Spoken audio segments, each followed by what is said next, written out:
بسم اللہ الرحمن الرحیم۔ دوستو اور بھائیو، سب ایک دفعہ درود شریف پڑھ لیں۔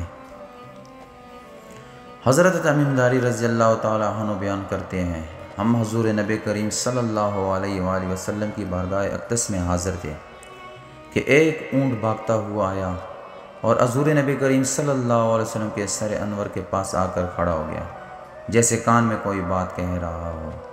آپ صلی اللہ علیہ وسلم نے فرمایا، اے اونٹ پرسکون ہو جا، اگر تو سچا ہے تو تیرا سچ تجھے فائدہ دے گا، اگر تو جھوٹا ہے تو تجھے اس جھوٹ کی سزا ملے گی۔ بے شک جو ہماری پناہ میں آ جاتا ہے اللہ تعالیٰ بھی اسے امان دے دیتا ہے، اور ہمارے دامن میں پناہ لینے والا کبھی نامراد نہیں ہوتا۔ ہم نے عرض کیا، یا رسول اللہ صلی اللہ علیہ وسلم، یہ اونٹ کیا کہتا ہے؟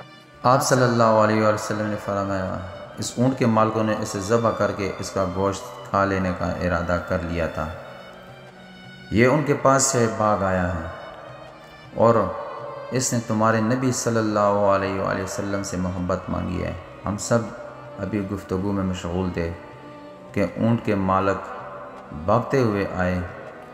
جب اونٹ نے انہیں آتے دیکھا تو وہ دوبارہ حضور صلی اللہ علیہ وآلہ وسلم کے سر مبارک کے قریب ہو گیا اور آپ صلی اللہ علیہ وسلم کے پیچھے چھپنے لگا۔ ان کے مالکوں نے عرض کیا، یا رسول اللہ صلی اللہ علیہ وسلم، ہمارا یہ اونٹ 3 دن سے ہمارے پاس سے بھاگا ہوا ہے،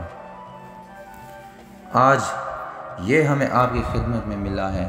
اس پر آپ صلی اللہ علیہ وسلم نے فرمایا، یہ میرے سامنے شکایت کر رہا ہے، یہ کہتا ہے کہ یہ تمہارے پاس کئی سال تک پلا بڑھا، جب موسم گرما آتا تو تم گھاس اور چارے والے علاقوں کی طرف اس پر سوار ہو کر جاتے، اور جب موسم سرما آتا تو اسی پر سوار ہو کر گرم علاقوں کی طرف کوچ کرتے، جبکہ یہ اس خستہ حال کی عمر کو پہنچ گیا ہے تو تم نے اسے ذبح کر کے اس کا گوشت کھا لینے کا منصوبہ بنا لیا ہے۔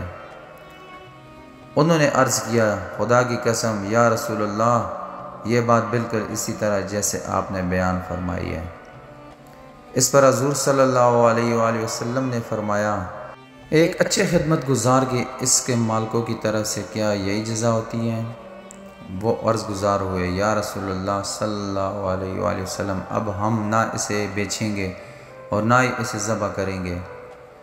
اس کے بعد آپ صلی اللہ علیہ وآلہ وسلم نے اس اونٹ کو 100 درہم میں خرید لیا اور پھر فرمایا، اے اونٹ جا، تو اللہ تعالیٰ کی رضا کی خاطر آزاد ہے۔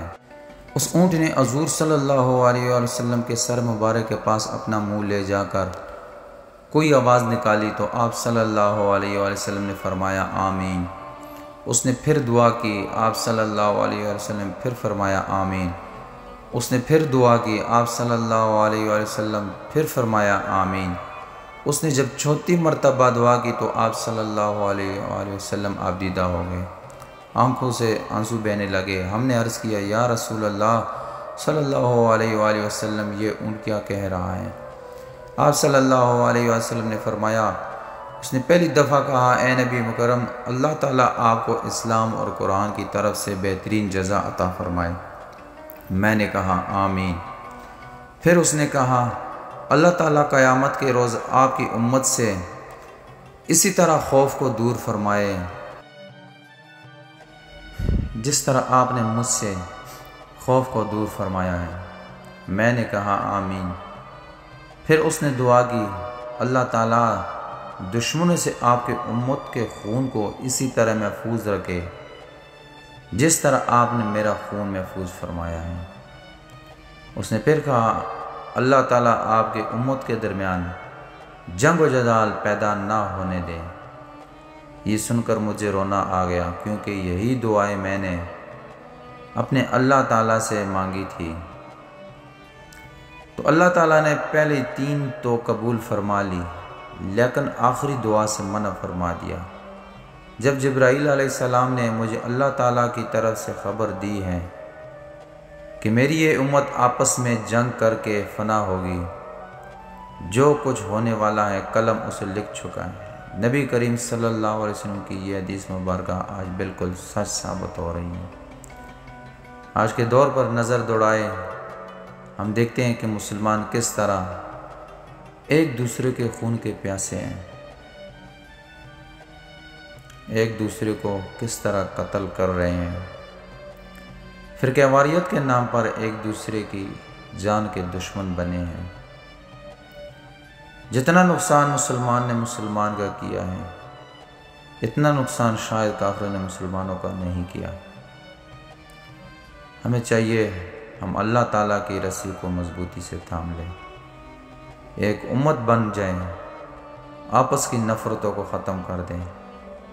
آخر میں آپ سب دوستوں بھائیوں سے گزارش ہے، میرے چینل ضرور سبسکرائب کریں اور بیل آئیکن پر کلک کریں، ویڈیو کو لائک ضرور کریں۔ سب دوستوں کا بہت بہت شکریہ، جزاک اللہ۔